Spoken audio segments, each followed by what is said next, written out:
A millionaire found his maid, studying late at night. What he did next left her in tears. But before we dive into the full story, let me know where you're watching from and what time it is now.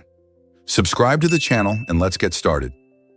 The mansion slept under a quilt of stars, its vast halls silent save for the faint tick of a grandfather clock.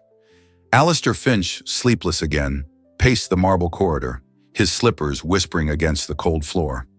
At 45, his world was a fortress of order, schedules, ledgers, the hum of routine.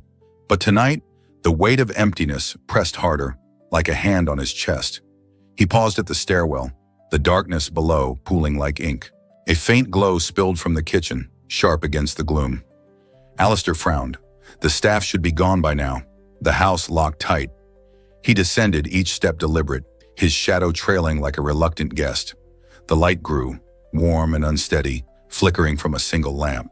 He pushed the door open, soft as a breath. Isabella Flores sat at the oak table, her head bent over a sprawl of books. Her braid, black as night, fell over one shoulder, and her fingers, calloused from scrubbing floors, traced lines in a medical textbook. She didn't hear him, didn't see him.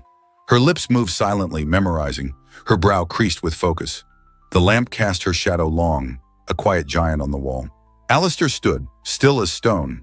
Izzy, the housekeeper, was a wisp in his world, tidying rooms, polishing silver, vanishing before he could nod. Yet here she was, her presence loud in its stillness, her ambition a pulse in the air. He cleared his throat, a small sound, but she startled, her book slamming shut. "Mr. Finch!" Her voice was a gasp, her eyes wide, dark pools of panic.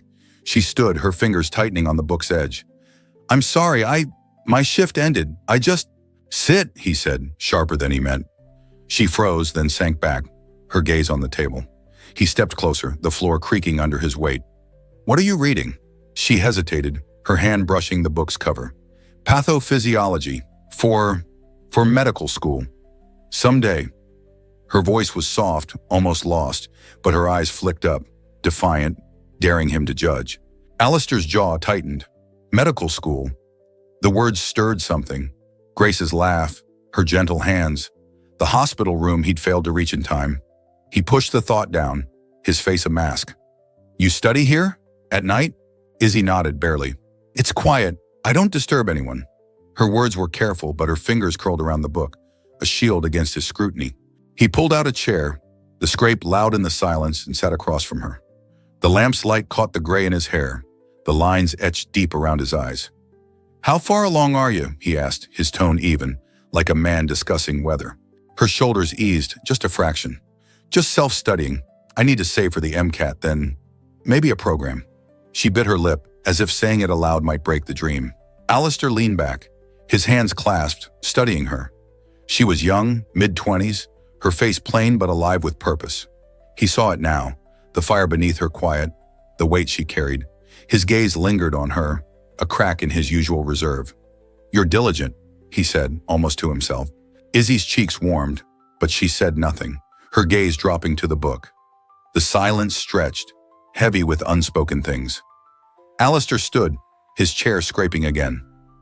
"Don't let me interrupt," he said, turning to leave. At the door he paused, his back to her. "Good luck, Isabella," she whispered. "Thank you," her voice soft, her eyes lingering on him, seeing the man the maid spoke of, a widower, not just her employer. She'd heard the whispers, Grace's death, Alistair's guilt, the way he sealed himself away. He knew loss, like she knew duty. That knowledge sat in her chest, a secret she couldn't voice, like a shadow half seen in dawn's light. The mansion woke to a gray dawn, its windows streaked with mist. Izzy moved through the study, her duster flicking over mahogany shelves, her steps quick, practiced. The air smelled of old books and wax, heavy with the weight of years. She kept her eyes down, but her mind buzzed, replaying last night. Alistair's voice low and steady, his eyes fixed on the lamp's glow, steady and deep. "Good luck, Isabella." The words clung to her, sharp as a thorn. She paused at a framed photograph, half hidden behind a vase. A woman, laughing, her hair golden in sunlight, stood beside a younger Alistair, his smile unguarded. Grace. A knot formed in her throat, sharp and familiar. The maid's whispers echoed. Cancer, too late, his fault. She traced the frame's edge, her finger trembling. Loss was a language she knew. Her mother's coughs, the bills piling up in Louisiana, the dreams she buried to keep her family afloat. As she dusted, she vowed to carry Grace's smile in her heart, a light for her own path. A creak broke her thoughts. Alistair stood in the doorway, his suit crisp, his face unreadable. "Careful with that," he said, nodding at the photograph. His voice was clipped, but his eyes lingered on the frame, a flicker of something raw passing through them. Izzy stepped back, her duster clutched tight. "Sorry, Mr. Finch. I didn't mean—" Her words stumbled, her cheeks hot. She braced for a rebuke, but he only crossed the room, his steps slow, deliberate. He lifted the photograph, his fingers brushing the glass. "She loved this room," he said almost to himself. "Said it felt alive." His voice cracked, just a hair, and Izzy saw it, the grief he wore like armor, heavy and cold. She nodded, unsure, her hands twisting the duster. "It's a beautiful picture," she said softly, her accent curling around the words. She wanted to say more, to bridge the silence, but her tongue felt leaden, weighed by the secrets she carried, his pain, her own. Alistair set the frame down, his movements measured, as if order could hold the world together. "You're from Louisiana, aren't you?" he asked, his gaze flicking to her, sharp but not unkind. "Yes, sir. Baton Rouge." Her voice was small, but her eyes held his, steady despite the pulse hammering in her throat. She thought of home, the clapboard house, her siblings' laughter, the ache of leaving them behind. Duty was a chain, and she wore it daily. He nodded, his lips a thin line. "Family there?" The question was casual, but his eyes searched hers, as if he sensed the weight she carried too. "My mom, my brother, my little sister," she said, her words quick, like a confession. They need me." Her voice faltered, and she looked away, her hands still, the duster forgotten. Alistair's brow furrowed, his silence louder than words. He turned to the window, his back to her, the gray light carving lines across his face. "Keep the frame dusted," he said finally, his tone flat. "It's important." "Yes, sir," she whispered, but he was already moving, his steps sharp against the floor, leaving her alone with the photograph and the hum of her thoughts. Izzy resumed her work, her hands swift, but her mind wandered. The photograph was a door, half open, to Alistair's world, a world of laughter lost, of regrets that lingered like dust in the air. She saw her own life in its shadow, her mother's tired eyes, the letters from home she couldn't answer, the medical books waiting in the kitchen. Her dream was aflame, but it flickered against the wind of duty. That night, she sat at the kitchen table, the lamp casting its familiar glow. Her textbook lay open, but her eyes drifted to the doorway, half expecting Alistair's shadow. The mansion breathed, its stillness a canvas for her thoughts. She thought of Grace, of the laughter in the photograph, and of Alistair's voice soft with memory. He'd seen her, not just the housekeeper, but Izzy, the girl with a dream. And she'd seen him, not just the master of the estate, but a man carrying a wound as deep as her own. She turned a page, her fingers steady, but her heart was a storm. She knew his loss, his guilt, from whispers and glances. But he didn't know she knew. That truth stayed locked in her chest, unspoken, like a song caught in the throat. She bent over her book, the words blurring, her resolve a fragile thread in the dark. The mansion's corridors lay in evening's calm, their shadows long and lean. Izzy slipped through her tasks, her broom whispering against the parquet, her movements quick, a rhythm born of habit.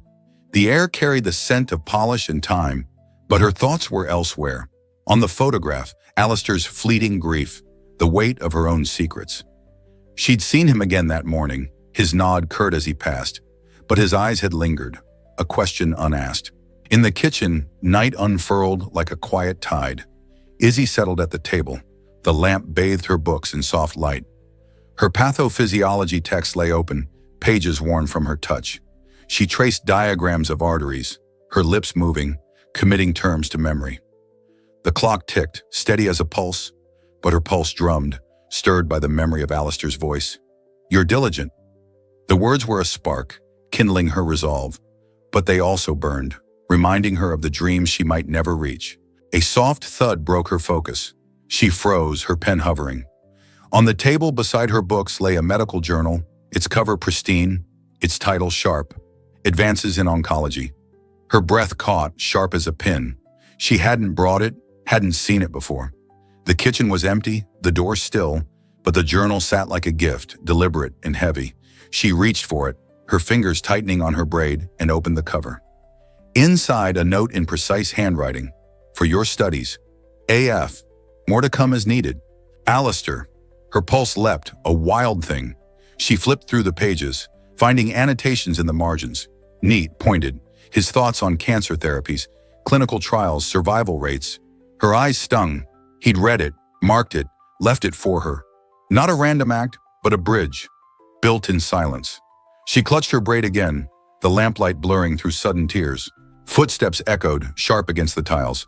She snapped the journal shut, her heart lurching. Alistair stood in the doorway, his suit jacket gone, his shirt sleeves rolled to the elbows. His face was a mask, but his eyes, hazel, weary, held hers, searching. His life, ruled by ledgers and lawyers, seemed distant from this moment. You found it, he said, his voice low, almost lost in the quiet. Izzy stood, her chair scraping, her hands clutching her braid. Mr. Finch, thank you. I don't know what to say. Her words tumbled, her accent thick, her gratitude raw. She held the journal, its weight grounding her. He stepped closer, his shadow falling across the table. You don't need to say anything. His tone was even, but his fingers tapped once against his thigh, a flicker of unease. It's useful for your ambitions. She nodded, her throat tight. It is. More than you know.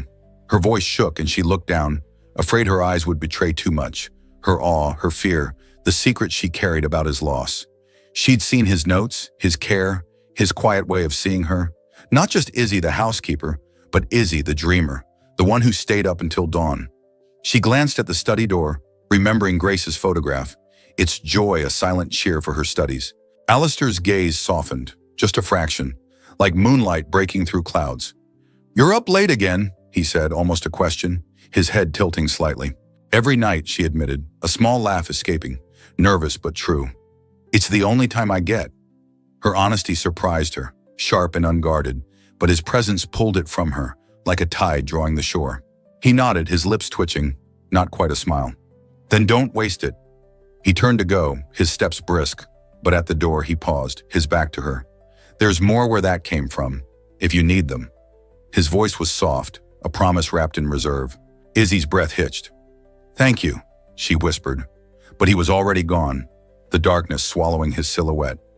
She sank into her chair, the journal open again, her fingers tracing his notes. Each word was a revelation, not just of medicine, but of him.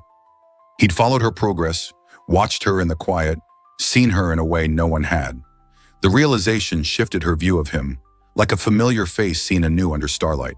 She bent over the journal, her pen moving, but her mind was a storm. His annotations spoke of cancer, of loss, of a fight he'd lost. She thought of Grace, the photograph, the guilt he carried like a stone. She knew his pain, had known it since the maid's whispers, but now she saw his hope, faint but alive, in the gift he'd left her. The kitchen held its breath, and Izzy read on, her dream a flame rekindled in the dark.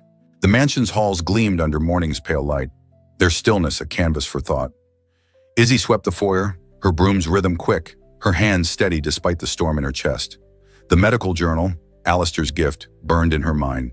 His notes, his care, the way he'd seen her. She'd stayed up past dawn, reading, her dream a pulse she could almost touch.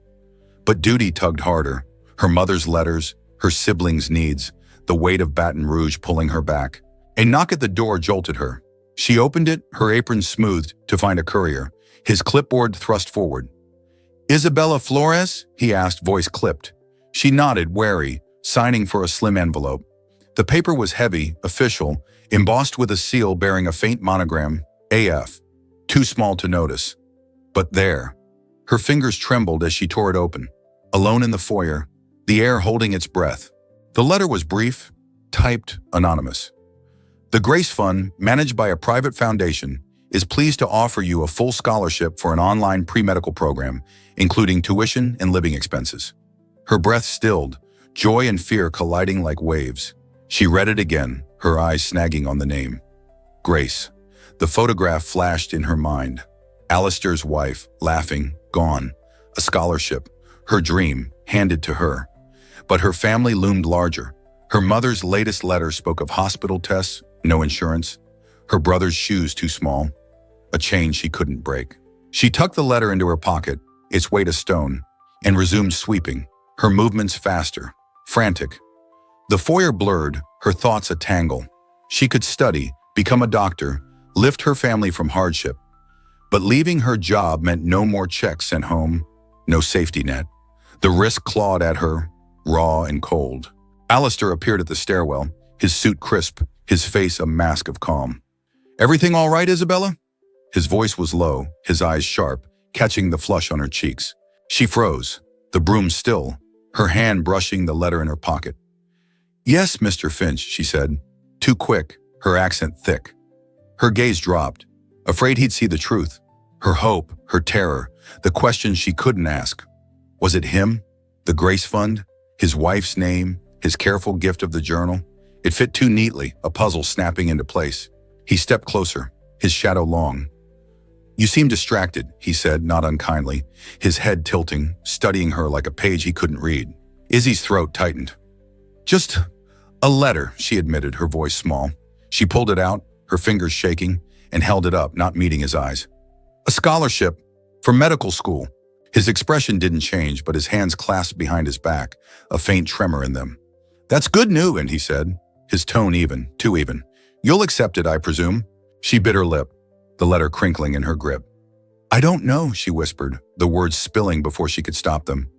"My family, they need me. If I leave this job—" Her voice faltered, the dream slipping through her fingers. Alistair's jaw clenched, a muscle twitching. He took a step back, his eyes darkening, not with anger but something deeper, recognition perhaps. "You've worked hard," he said, his voice softer now, like a breeze through reeds, a rare warmth breaking through. "Don't let fear stop you." She nodded, her eyes stinging, but said nothing, her hands folding the letter, tucking it away. The AF monogram lingered in her thoughts, a faint echo of his journal's note, a question unasked. He turned, his steps sharp against the marble, but at the door he paused.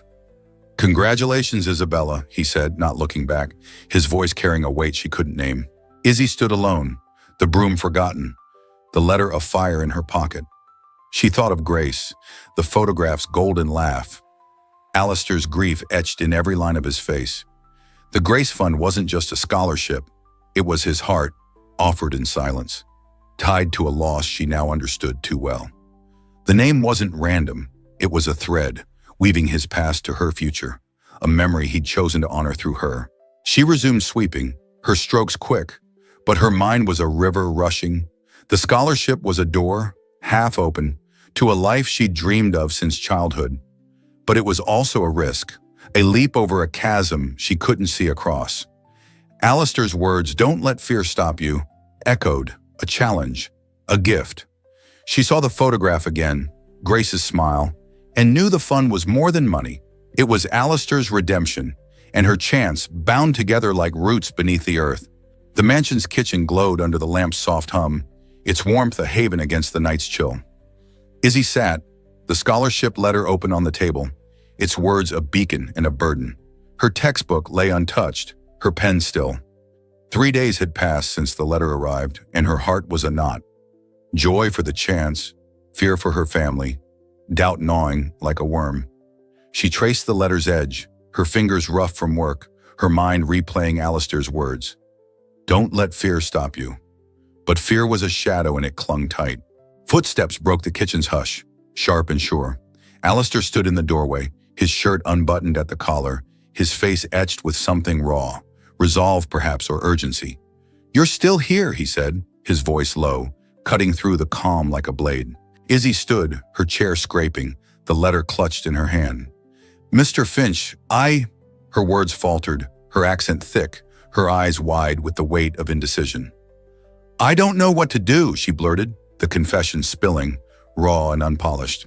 He stepped closer, his shadow falling across the table, his gaze searching hers, sharp and weary. "About the scholarship?" he asked, though his tone said he knew, had known all along. His hands, usually clasped, hung loose, a faint tremor in them. She nodded, her throat tight, the letter crinkling in her grip.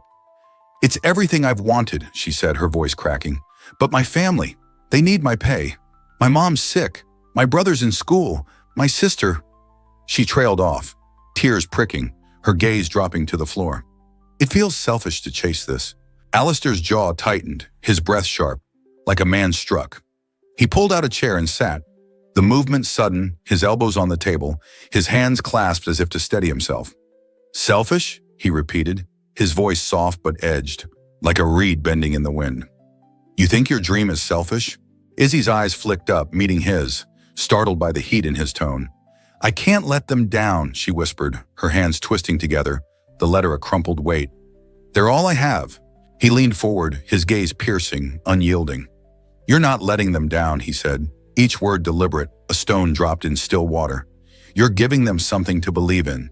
You're brave, Isabella. Braver than I was. Her breath caught, his words a spark in the dark. What do you mean, she asked, her voice barely audible, her pulse loud in her ears. Alistair looked away, his eyes distant, fixed on the lamp's glow. My wife, Grace, he said, his voice breaking, soft as a leaf falling. She was sick, and I didn't see it. Not until it was too late. I was busy. Meetings, deals, my perfect little world. His hands stilled, heavy with memory. I failed her. I didn't fight for her until she was gone. Izzy's heart ached. She'd known his pain from whispers, but his words made it real, a wound they both carried. The Maid's stories, the photograph's silent grief, now had a voice, raw and heavy. She glanced toward the study, picturing Grace's photograph, its smile now heavy with his truth. I'm sorry, she whispered, her voice trembling, her eyes blurred, heavy with his truth. He shook his head, his gaze returning to her, softer now, like dawn's first light. Don't be sorry, he said. Be better. Take this chance. Fight for your dream, for your family. Don't carry regrets like I do. She swallowed, tears spilling, her hands clutching her braid. I'm scared, she admitted, the words a confession, a release. What if I fail? What if I can't do it? Alistair's lips twitched, a ghost of a smile. You won't, he said, his voice steady, a promise. You're already more than I ever was. The quiet deepened, warm and heavy, their truths laid bare like stones in a river. Izzy wiped her eyes, her resolve hardening, a flame rekindled. She saw him now, not just the man in the suit, but Alistair, broken and hoping, his gift a bridge between their wounds. The AF monogram, a shadow in her mind, hinted at his hand behind it all. His world of order, ledgers, lawyers, wealth, had hidden this pain, now shared. Her fear was still there, but his words were a light, guiding her forward. He stood, his chair scraping, his face composed again, though his eyes betrayed a flicker of peace. Accept it, Isabella, he said, turning to leave. You deserve it. She nodded, her voice lost, her heart full. As his steps faded, she opened the letter again, its words clearer now, a path she could walk. Alistair's confession had sealed a crack in his soul, but it opened a deeper one in hers.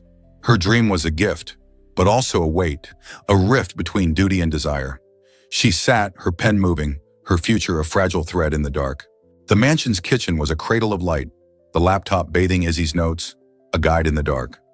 She sat, her acceptance form glaring from the screen, her fingers hovering, trembling, the weight of her choice a stone in her throat. Alistair's words echoed, fight for your dream, for your family. But fear clung like damp earth, heavy with the faces of her mother, her brother, her sister. She thought of Baton Rouge, the clapboard house, the bills unpaid, yet the form beckoned, a door to her future, and she clicked, submit, her breath sharp, her pulse a drum. Days blurred into weeks, the mansion's rhythm charged with new purpose. Izzy cut her shifts to evenings, the stipend covering rent, her body aching, but her will unbroken. Coffee and sheer will kept her awake, her dream a fire against exhaustion. She scrubbed floors, then raced to her room, textbooks spilling across her bed, her laptop humming with lectures. She studied until dawn, her eyes burning, her notes a tangle of terms, mitosis, osmosis, pathology. She sent less home, her letters to her mother shorter, laced with guilt. She mailed medical guides from her coursework to Baton Rouge, hoping to aid her mother's care, though her sister's letters still stung. Duty clawed, but she pushed forward, Alistair's confession her anchor. Don't carry regrets like I do. Alistair watched from corners, his presence a shadow, subtle but sure.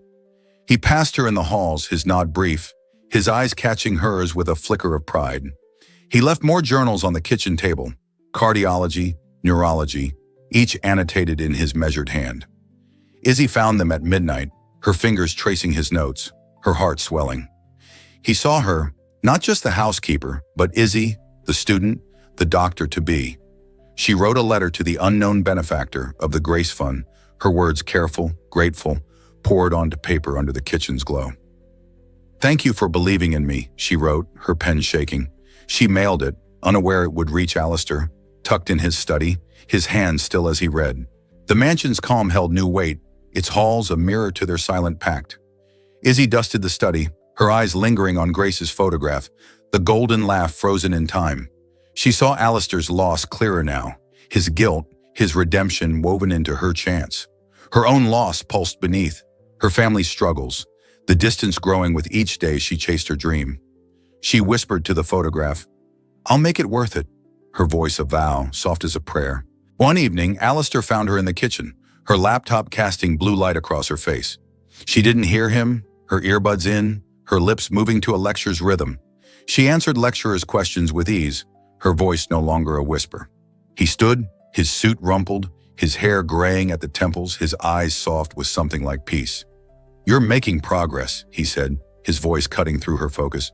Izzy startled, yanking out her earbuds, her cheeks warm. "Mr. Finch, I didn't—" She laughed, nervous, her hands smoothing her braid. "I'm trying. It's a lot, but I'm getting there." He nodded, leaning against the counter, his posture looser than she'd ever seen. "You're more than getting there," he said, his tone warm, a rare crack in his armor. "A trustee at the fund, my lawyer, forwarded your letter," he said, his voice low, a secret shared. Her eyes widened, her breath catching. You got it?" Her pulse leapt, the truth a spark. The AF seal, once a fleeting mark, now burned clear in her mind. The fund his heart laid bare. He looked away, his fingers tapping the counter, a faint smile tugging his lips. "It was appreciated," he said, his words careful, but his eyes met hers, bright with unspoken truth. "You're doing her name proud." Izzy's throat tightened, tears pricking. "Grace, the fund, him." "I didn't know it was you," she whispered, her voice breaking. "All this time, thank you." She owed him more than thanks. His pain, once a whisper, now a shared truth. He shook his head, his smile fading, his gaze distant. "Don't thank me," he said, his voice low like a breeze through leaves. "Just keep going. For you, for them." She nodded, her hands clasped, her resolve aflame against the guilt that gnawed. "I will," she said, her voice steady, a promise to him, to Grace, to herself. Alistair left, his steps soft, the kitchen quiet again. Izzy sat, her laptop's glow a guide, but her mind was a storm. She thought of her mother's letters, her sister's shoes, the dream that pulled her from them.